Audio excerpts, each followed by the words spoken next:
Estamos de volta com mais um programa O que é o Espiritismo, sempre com a participação de Orson Carrara. Satisfação sempre renovada voltarmos aqui ao programa semanalmente para falarmos desse tema tão instigante, tão abrangente, o que é o Espiritismo. Orson, nós tivemos uma série de programas com perguntas assim bastante elementares, mais destinadas ao neófito, aquele que está começando a doutrina. Mas hoje eu gostaria que você abordasse, por gentileza, alguns princípios fundamentais da doutrina espírita que, às vezes, não são conhecidos nem mesmo dos estudiosos, aqueles que se dedicam ao estudo ferrenho da doutrina. De vez em quando escapa alguma coisa. Orson, eu vou relacioná-los, quero ver se você concorda, de nós desenvolvermos, pelo menos em cada programa, 2 temas desses. Será que é possível, Orson? Eu acho que é possível. Eles são abrangentes, mas é possível sim concentrar os pontos principais em um programa de 2 desses princípios. Porque são vários, mas 2 acho que dá num programa sim. Por programa, né? Orson, na sua concepção didática, quais são os princípios fundamentais que você destacaria para nós? A doutrina espírita está embasada em pilares. São verdadeiros pilares sólidos que lhe dão sustentação racional. E nós conhecemos esses princípios através da elaboração da codificação, onde Allan Kardec, baseando-se na observação dos fatos, pôde apresentar esses pilares constantes das leis divinas. Muito bem. Os princípios fundamentais do Espiritismo, aqueles que lhe dão sustentação filosófica, científica e moral, são, o primeiro deles, essencial, existência de Deus. Deus existe. Nós vamos discutir separadamente. Imortalidade da alma. A alma é imortal.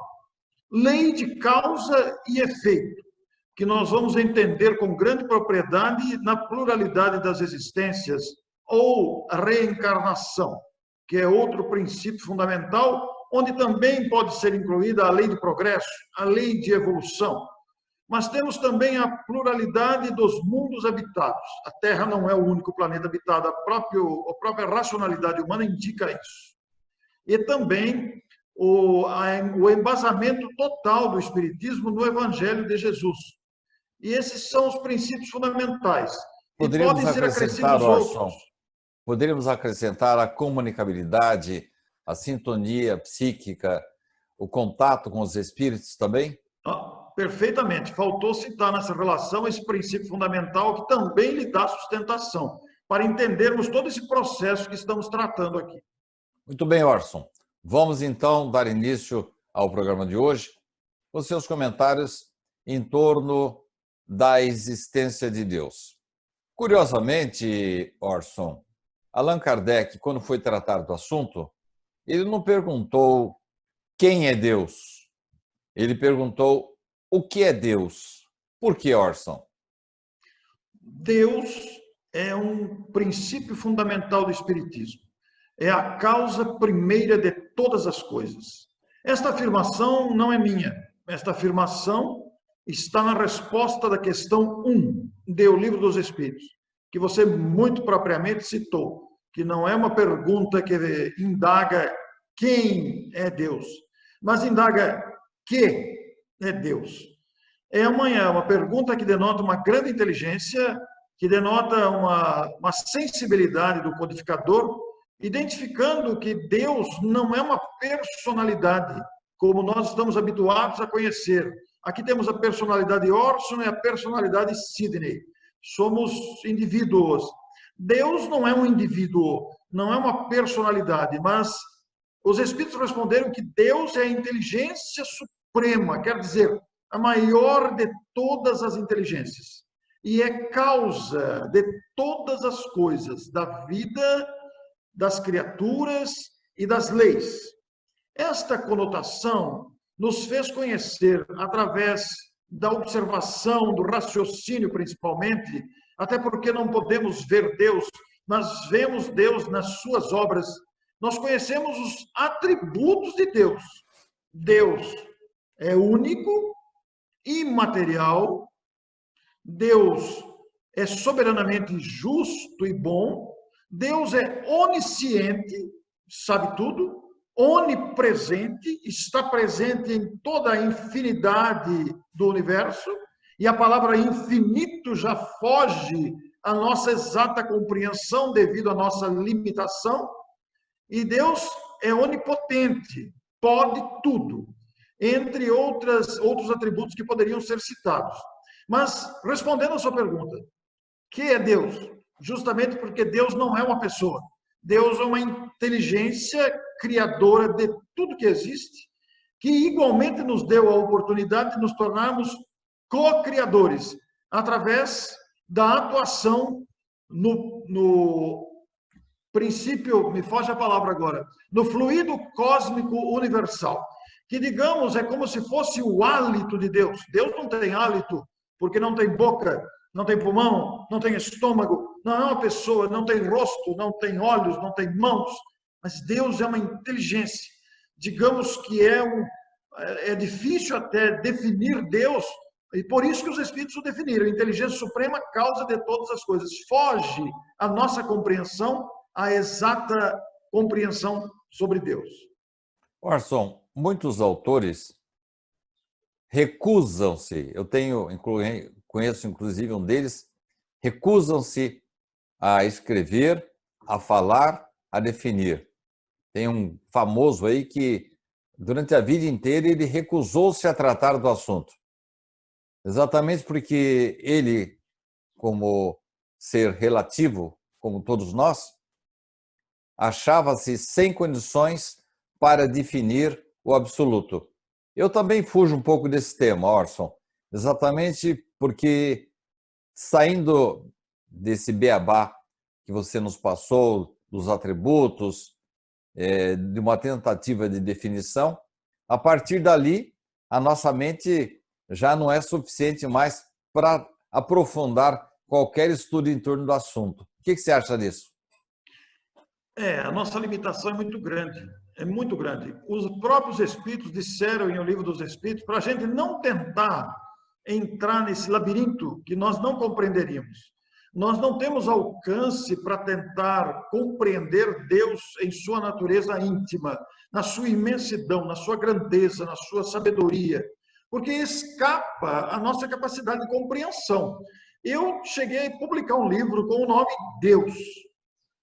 E neste livro nós nos utilizamos bastante das considerações filosóficas de Leon Denis, principalmente através do livro O Grande Enigma, porque ainda é um grande enigma. Nós podemos conhecer os atributos de Deus, mas não podemos vê-lo. Ele se faz presente através das suas próprias obras. Jesus, no entanto, que é o ser perfeito que nós temos referência, chegou a dizer: eu e o Pai somos um. Daí, confundi-lo com o próprio Deus. Mas Jesus não é Deus.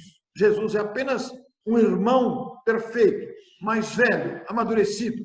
E por causa desse amadurecimento, da perfeição ainda que relativa, compreende a vontade desse ser supremo. Certa vez, Sidney, apenas um comentário rápido antes que você faça a observação. Certa vez, na presença do grande estudioso de Kardec, Cosme Massi, eu estava presente num seminário dele, e ele se referiu a Deus como um ser. E referir-se a Deus como ser sempre me incomodou, porque a palavra ser limita muito. Ser, por mais que você tente expandir, é limitante. E eu perguntei para o Cosme, mas isso sempre incomodou, como é que eu vou me referir a Deus como um ser? Ele falou: meu caro, mas existe outra palavra? O nosso vocabulário é tão miserável que não tem outra palavra para se referir a Deus. Então nós dizemos, Deus é um ser absoluto, que é por falta de palavras até. Orson, eu me lembro de uma passagem de um personagem que estava andando por uma praia e viu uma criança tentando esgotar um buraquinho em que entrava o mar. As ondas vinham e preenchiam o buraquinho com água. O menininho, com uma canequinha, tentava tirar a água dali. E o padre, esse sacerdote, disse para o menino: isso é uma tarefa impossível, menino. Você jamais vai conseguir esgotar esse buraquinho. Você lembra dessa passagem?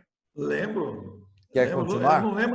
Eu não lembro da conclusão dela, do raciocínio. Eu me lembro da É passagem, não me que, lembro naquele do momento, a raciocínio. criança teria se transformado num ser de luz, dizendo a esse sacerdote que, da mesma forma que aquela criança jamais esgotaria aquele buraquinho com água, jamais ele conseguiria definir Deus, conseguiria raciocinar em torno de Deus, que, infelizmente, ele era ainda muito pequeno e, sendo um ser relativo, não conseguiria entender e explicar o absoluto.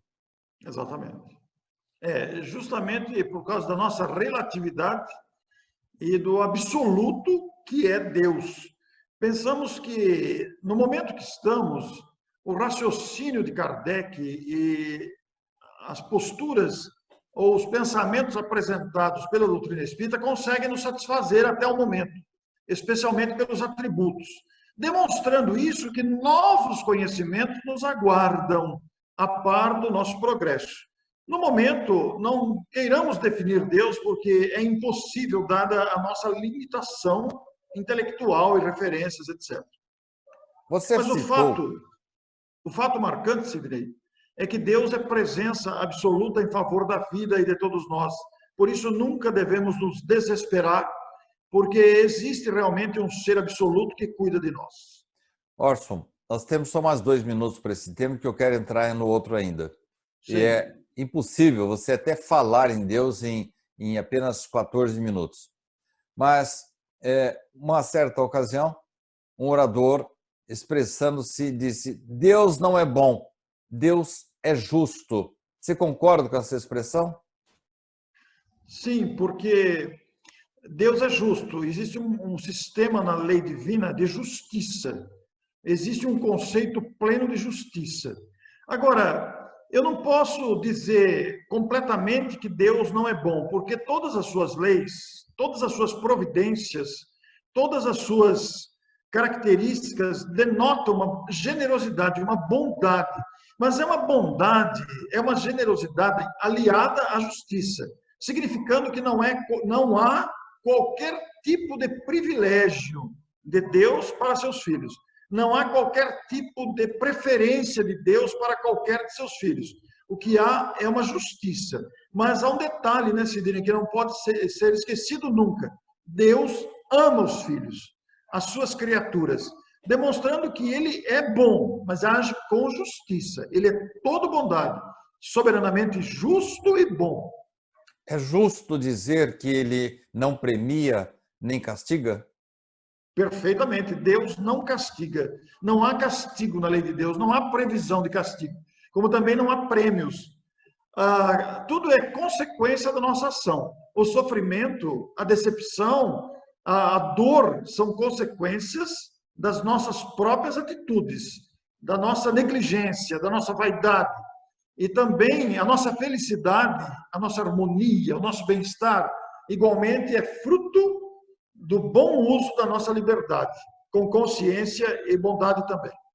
Eu costumo ver em algumas obras, até algumas orações, acabei de ler uma de Richard Simonetti, em que ele diz que ele não merecia toda aquela generosidade de Deus. Você não acha um pouco distorcida essa imagem? Porque Deus vai dar alguma coisa para quem não merece? Deus entende a nossa limitação, porque foi Ele que nos criou. Tendo nos criado, Ele sabe que nós escorregaríamos. Ele sabe que nós bateríamos a cabeça. Ele sabe que nós aprenderíamos com os próprios desacertos. Mas Ele providenciou tudo para que tivéssemos harmonia e felicidade. Ele doa de si mesmo a partir da própria vida. Se você pensar no líquido precioso que aqui está, sem o qual nós não sobrevivemos, isso já demonstra a providência de Deus para conosco. Inclusive o nosso próprio físico, o organismo, esta maquinaria biológica que nós usamos. Isso demonstra a providência de Deus para a nossa felicidade. Mas ele deixa que nós conquistemos a serenidade, que conquistemos a evolução, e aí falaremos disso em outra oportunidade da lei de evolução, através dessa caminhada longa, que ela chega a ser penosa, mas ela nos faz alcançar a felicidade. Orson, você falou em determinado momento como Jesus referia-se a Deus. Primeiro que ele desmistificou aquela história de um Deus vingativo, de um Deus que se ofendia, que precisaria ser cultuado com sacrifícios, e inaugurou uma nova terminologia, dizendo que ele era o Pai, referindo-se a ele como uma criatura amorosa que ama seus filhos. Mas essa expressão a que você se referiu, ela deu margem ao surgimento, inclusive, da Santíssima Trindade. Isso. Você pode falar só um pouquinho sobre essa imagem de irmãos de outras crenças que às vezes causa um pouco de confusão para os espíritas? Pois é, existe realmente uma confusão nessa questão. Jesus chegou a afirmar: eu e o Pai somos um. Isso gerou a interpretação equivocada de que Jesus seria Deus, que Deus teria vindo à Terra e teria, como se diz na linguagem popular das crenças, para salvar o mundo. Na verdade, Jesus é apenas um irmão mais velho, foi criado antes. E por ter sido criado antes, quando nós começamos a nossa evolução, ele já era o Cristo. Ele já era esse espírito supremo, esse espírito elevado, superior, perfeito, ainda que relativo, porque ninguém alcança Deus. Mas a sua afirmação gerou confusão. Eu e o Pai somos um. Esta afirmação, eu e o Pai somos um, que gerou aí a ideia da Santíssima Trindade, ela deve ser interpretada, deve ser entendida além das aparências. Eu e o Pai somos um significa a identificação dos propósitos. Porque o próprio Cristo também o disse: eu não vim para ser servido, eu vim para servir. Quer dizer, ele foi um mensageiro das leis divinas, foi o porta-voz da divindade, tendo sido chamado o médium de Deus, e ele que está plenamente identificado com a vontade suprema do Criador. E estando plenamente identificado com a vontade suprema do Criador, executa essa vontade de bondade, de amor, em favor das criaturas. Mas gerou esta confusão da Santíssima Trindade, o Pai, o Filho e o Espírito Santo. O Pai é Deus, é o Criador. O Filho é Jesus, representando todos os filhos, naturalmente. Ele que, estando no estado de perfeição, comanda e dirige os irmãos menores. Mas todos nós somos Cristos em potenciais.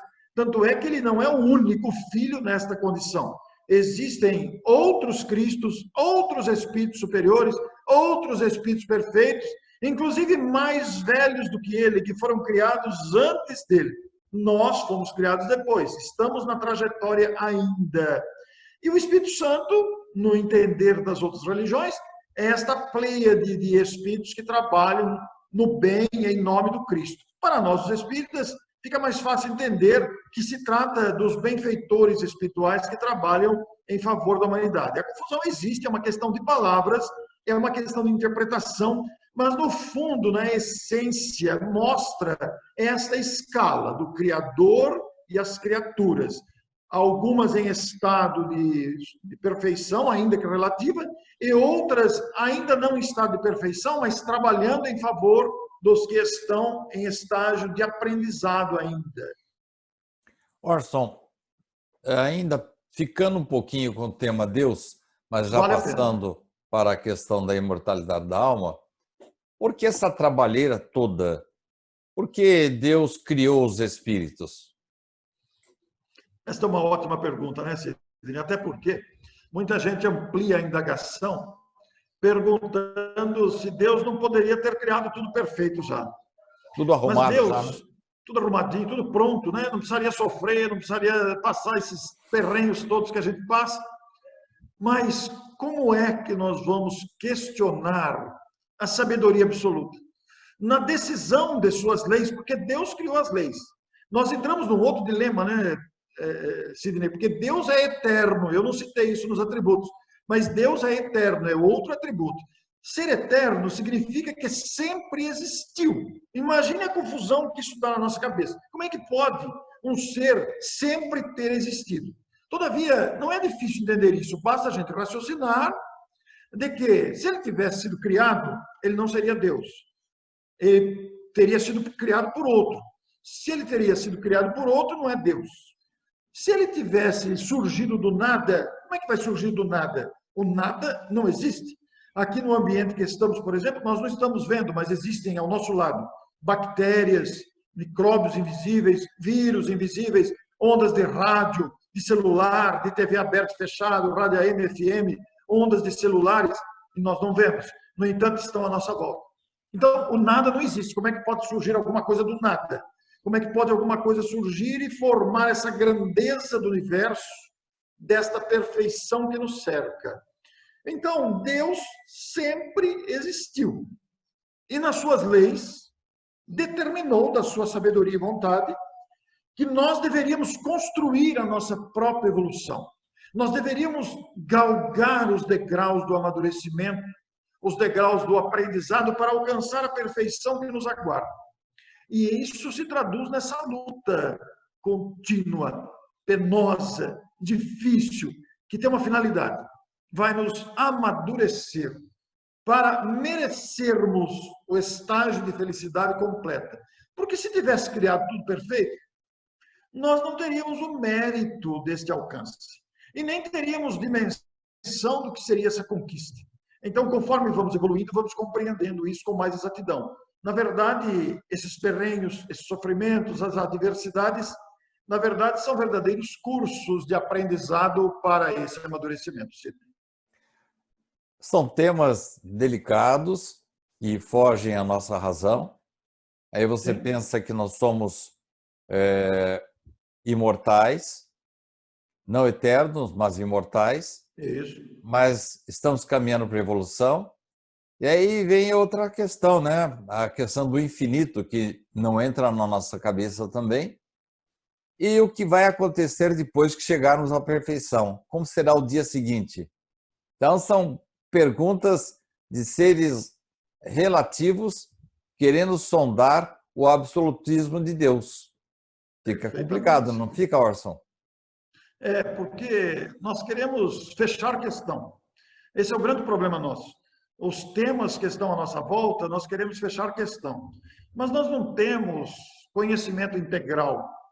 Nem de nós mesmos nós temos. Nós queremos solucionar os enigmas, queremos entender completamente os processos, mas isso não é possível, porque somos seres ainda muito limitados, carentes de enxergar além das aparências. Nós estamos nos vendo aqui nas aparências materiais, fisicamente, nas circunstâncias, nas ocorrências diárias, mas a dimensão que está além das aparências é muito mais ampla do que a gente imagina. Existe muito mais além do nosso olhar e muito mais além da limitação desse pobre planeta ainda tão limitado, tão cheio de problemas, tão cheio de desafios. Orson, porque o homem, embora intuitivamente saiba que exista Deus e que ele não morre depois da morte, ele faz abstração a essa realidade, achando que vai viver para sempre aqui na Terra? Isso se deve a um equívoco de interpretação e também a um apego, porque, na verdade, Sidney, a gente se apega à vida material, né? Os prazeres humanos e o próprio apego até à família, ao corpo, à vida que temos, faz com que a gente proceda como se aqui fosse ficar para sempre. Todavia, a estada na Terra é uma breve passagem. É uma breve passagem. Mas isso se deve ao apego à vida material. Todavia, numa linguagem figurativa, comparativa. Quando Deus criou os filhos, eu vou usar uma linguagem absolutamente comparativa aqui. Ele imprimiu dentro de cada um de nós essa noção de imortalidade, de que somos criaturas imortais, que viveremos para sempre. Imprimiu dentro de nós as suas leis, que vamos compreendendo gradativamente, é um processo gradativo. Então, a esses que você se referiu, por exemplo, que ainda guardam esta ilusão de que permanecerão aqui para sempre e que afirmam que a vida termina no túmulo, que Deus não existe, isso, na verdade, é uma fuga da realidade. Porque, realmente, se nós pararmos para raciocinar, veremos a lógica da vida. Eu tenho amigos materialistas que se declaram ateus, se declaram mesmo, não acredito, isso é bobagem, isso aí é bobagem da cabeça, é invenção. Mas é uma questão de tempo, porque o amadurecimento trará a cada um a própria experiência de constatar esta realidade. Isso vai chegar para todos. Para encerrar o programa de hoje, Orson, é por isso que aquele que acredita em Deus, acredita na vida além da morte, e particularmente o espírita, que tem provas cabais disso, encara a morte apenas como uma mudança de residência? Sim, é em função desse raciocínio. Se a gente parar para pensar e refletir, dedicar alguns instantes por dia e constatar a regularidade da própria vida, a própria lógica, o próprio bom senso vai indicar que a vida não se resume a essas décadas que vivemos num corpo físico frágil e limitado. O raciocínio trará essa compreensão do que você está dizendo aí. Muito bem, Orson. Estamos chegando ao final do programa de hoje. O tema realmente comportaria assim muito mais tempo, um estudo muito mais profundo, mas o objetivo do programa é exatamente esse, a de trazer assim subsídios, princípios elementares para fazer com que as pessoas se interessem e estudem a doutrina espírita. Muito obrigado pela sua presença, Orson. Eu que agradeço, Sidney. Nós não conseguimos fazer 2 princípios. Vamos continuar na próxima semana, porque o tema realmente é muito abrangente. Falamos um pouquinho da imortalidade da alma, né? Mas a gente começará o próximo programa por esse tema. Muito obrigado, Orson. Nós vamos tentar falar na próxima semana sobre imortalidade da alma e começar a entrar um pouquinho na lei de causa e efeito. Muito obrigado, Orson. Tenha um bom dia. Na próxima semana estaremos de volta.